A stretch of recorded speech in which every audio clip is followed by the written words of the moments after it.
Exactly. The Fed has never been audited, so everything they tell us is a smoke up your butt. You know, back in 2011, when we were pushing for audit the Fed, I will never forget this. It was the same story almost everywhere. You talk to a congressman or a senator, and you'd be like, "We need to audit the Fed," and their office would say, "Well, of course they're audited. You're crazy. We don't need to audit them. They're already audited by the normal government processes." And then some staffer would be like, "Well, actually, Congressman, we don't audit the Federal Reserve." And they would have this look of horror on their face. You're like, "You mean to tell me the guys who print all the money in the United States have no oversight?" Yes, Mr. Congressman. We need to do something about that. But it was almost like body snatchers. So they get real panicky. They talk to him a month later, and it's like, "We do not need to audit the Fed. The Fed is great. We love the Fed." It's like, what happened to the congressman? Where did you go? You know, so no, they got a whole thing going on there, guys, and they don't want to be audited because they don't want us to know what we're going to find.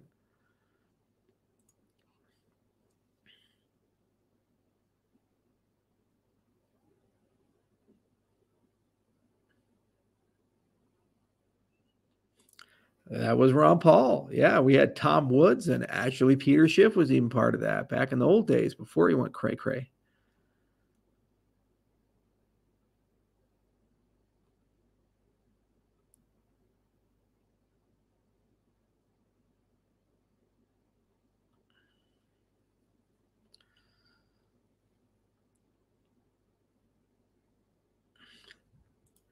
Hey, Charles, how's the research in offline transactions coming along? It does not require research. You just need proof of secure ratio. There's papers on that, and you need one of these. You need a phone with a trusted hardware module. That's all you need. That's all you need, and you're done. Unfortunately, it's stalled right now. There's not much we can do because there's a price point, and it's great for phones, but it needs to be like $1 if it's going to work.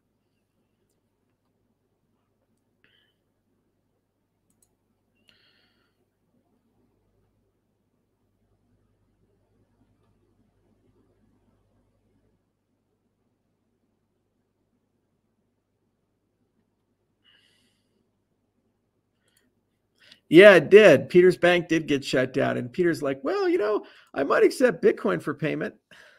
And I was like, he said the thing. He said the thing. He said the thing. uh, all right, let's do one more.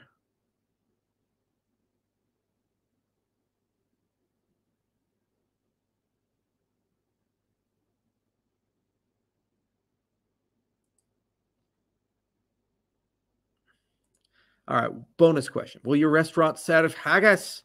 Oh, it's going to be grand. We're going to have the haggis in a nice sheep's stomach.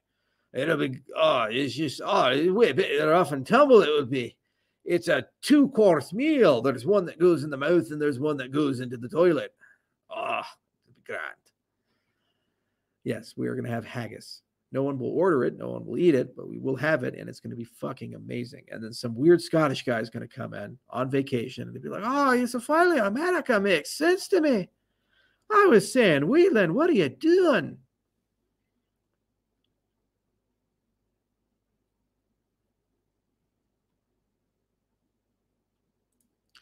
I watched a video by Andrew Westberg, SPO for Cardano. IOG owned all 7 keys. We do not own them. There's delegated authority, but we have never been the legal owner of all 7. So it's just a lie. It's a straight up lie. It's delegated authority, and it's an agreement between the 3 entities so that we can do the hard forks that are pre-agreed on the roadmap. That system is being rotated out, and when a members-based open source project turns on, the whole system will be put over there. For key management, you have 4 properties. You have the legal owner, you have the custodians who actually hold the keys, you have the signers, usually a different party with delegated authority, and then you have the authorizers. The big one is here, the authorizers. Okay, the other parts, those can be put on chain or off chain. It just depends on how much risk you want to take. But here is the voting system. And if a relative majority wants to do it, let them do it. That's what Catalyst is bringing. Okay, and we're almost at that point. As for the other components, it's transferred over to a member-based thing, and it goes from a set of 3 to arbitrarily large set. The set of signers can be 100. Guys, it's not rocket science, and people are making a mountain out of a fucking molehill. There's a roadmap to execute.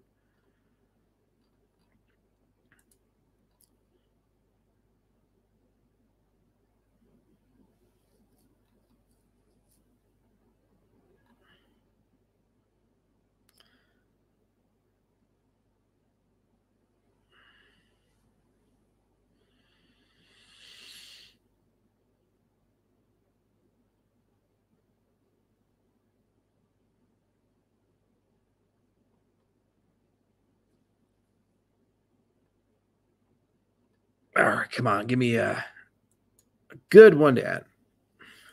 Are you really part Italian? Yes, sir, I am. Quarter Italian. And I can even post my 23andMe results if you want to see that.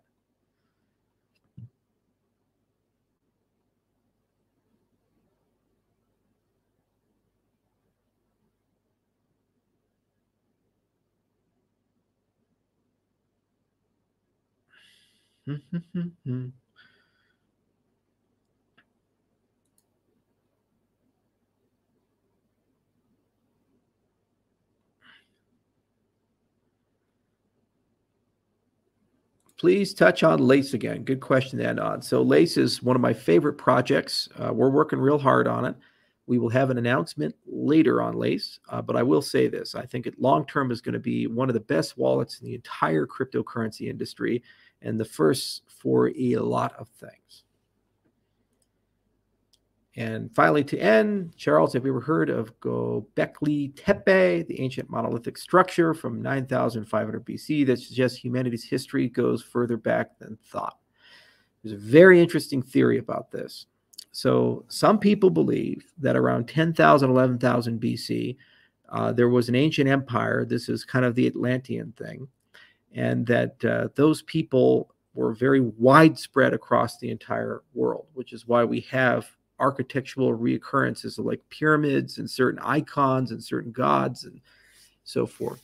And that a catastrophic event occurred, probably a meteor strike or some sort of celestial body striking into the earth that put the earth, or a massive volcanic eruption that put the earth into a state where life became very difficult for a period of time. So areas flooded that shouldn't have flooded, and it would destroy a high population empire. The rulers of that empire, the leadership, the smart people who survived, they would fled around the world, and then the places that they fled to, like Turkey, where Göbekli Tepe is, or Egypt, eventually started imprinting their culture.